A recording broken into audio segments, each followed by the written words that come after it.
All right, so we'll go through this. Do you have a calculator as well? Yeah.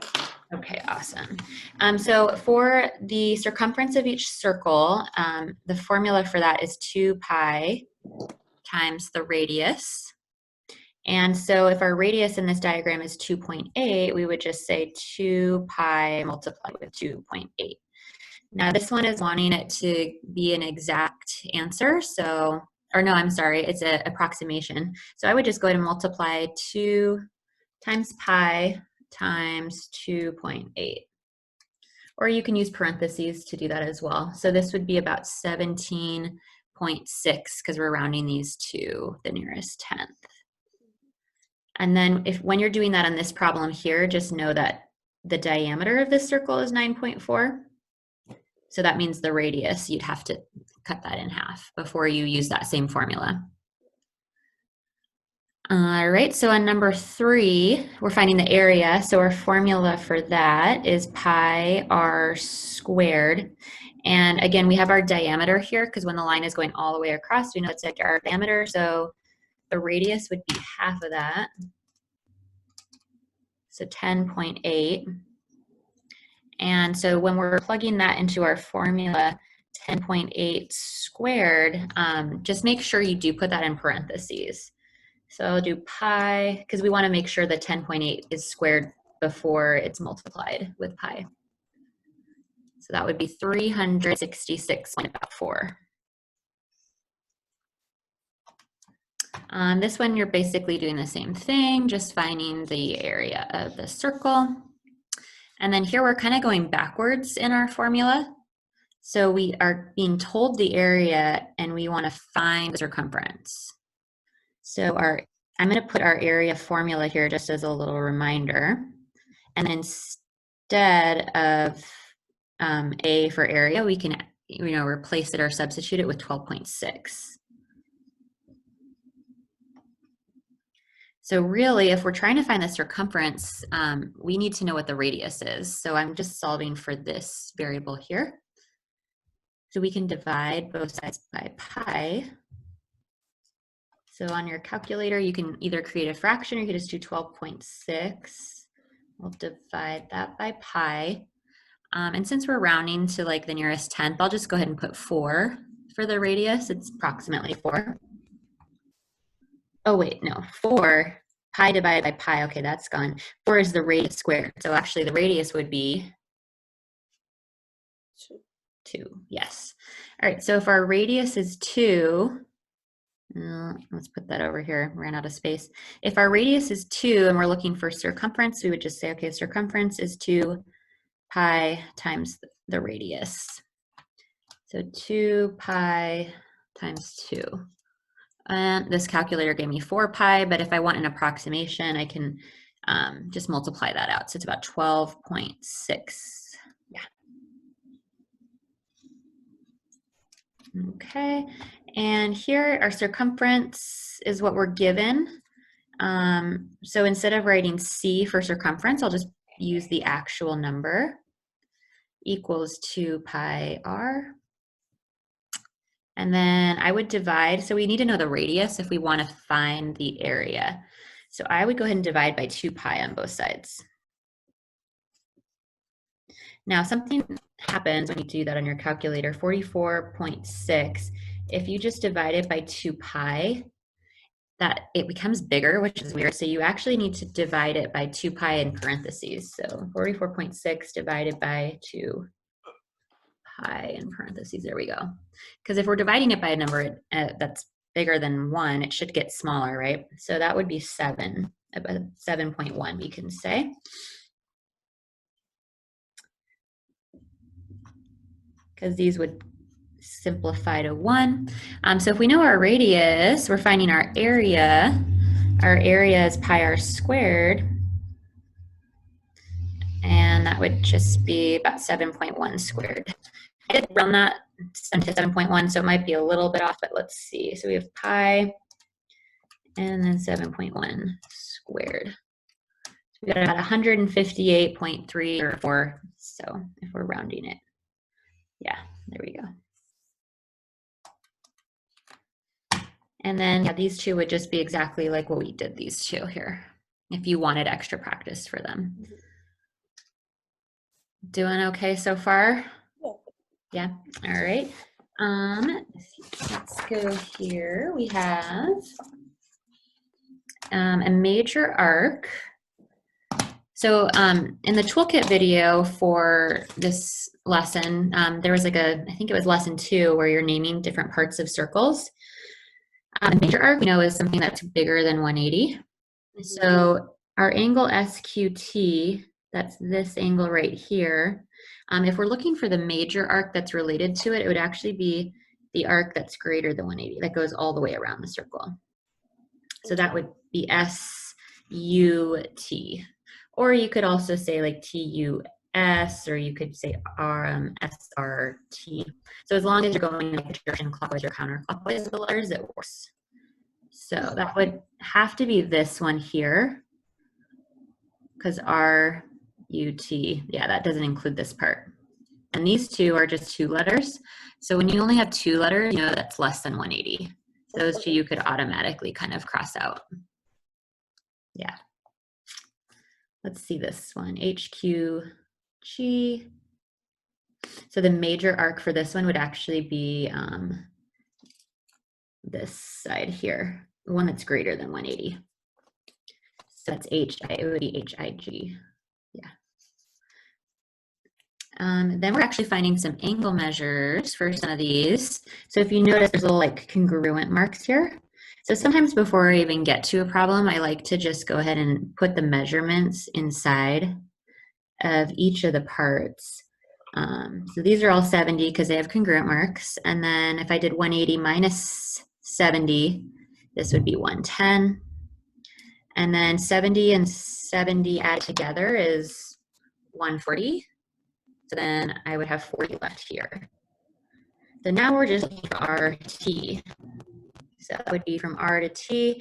And if it's just 2 letters, go in the shortest path from the first letter to the second letter instead of going all the way around. So that would just be adding these 2 together here. 17. Questions on this one? No.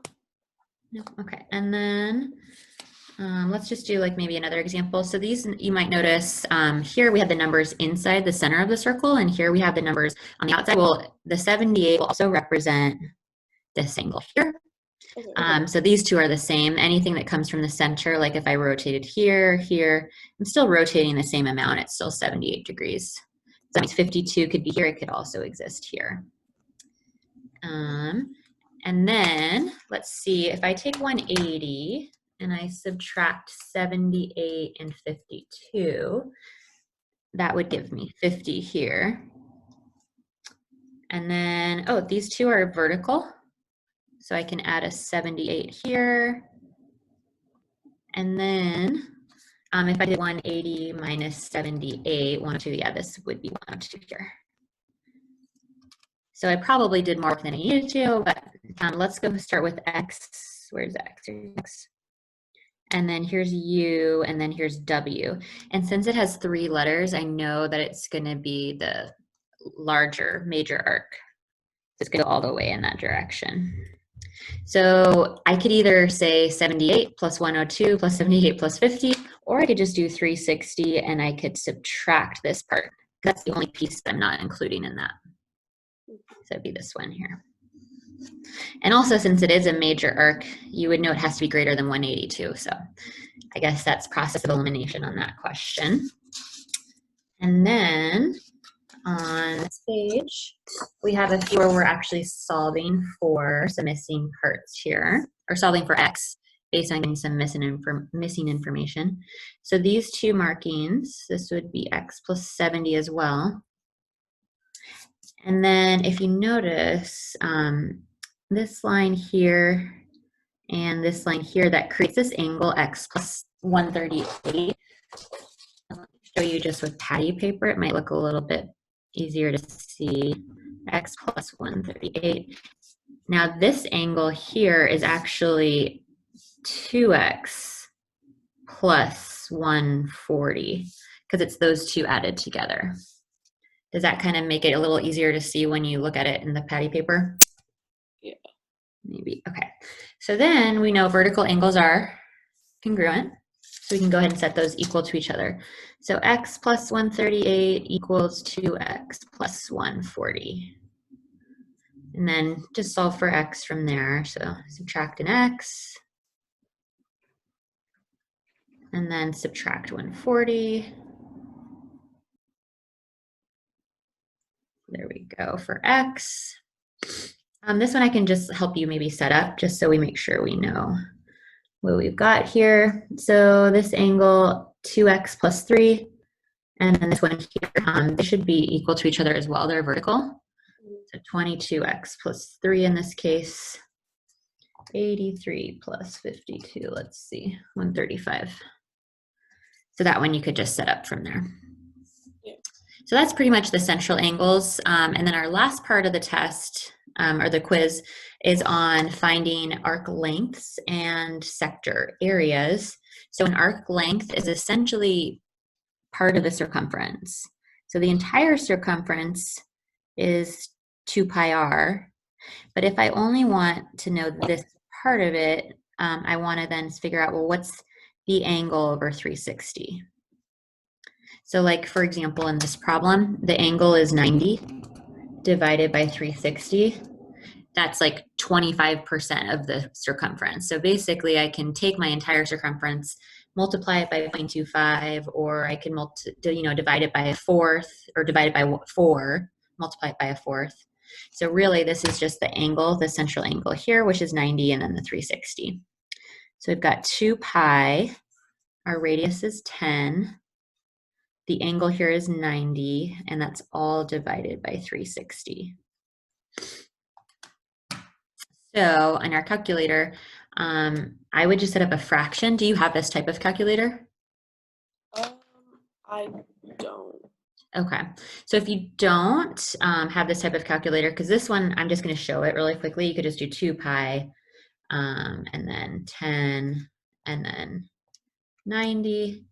You should practice in your calculator trying to figure out, and so it is 5 pi.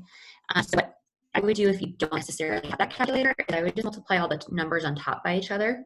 So 2 times 10 times 90, the top would be 1800, and then 360, and then you still have the pi on top because we didn't multiply pi, we just did the numbers on the top. So then all you would have to do is divide these two by each other and see what you get in simplest form. Okay, and if your calculator doesn't divide fractions, you could always Google like fraction divide, or like fraction simplifier, and you could put it into Google and it'll simplify it for you too.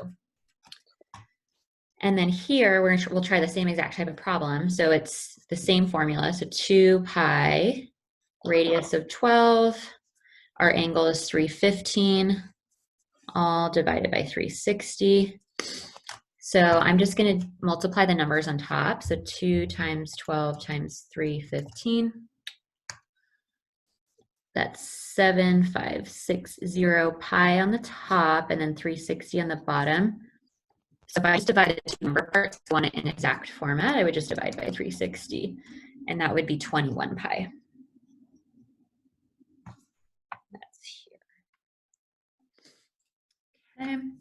And then our last two, so this one instead is area. So like we know the area of an entire circle is pi r squared.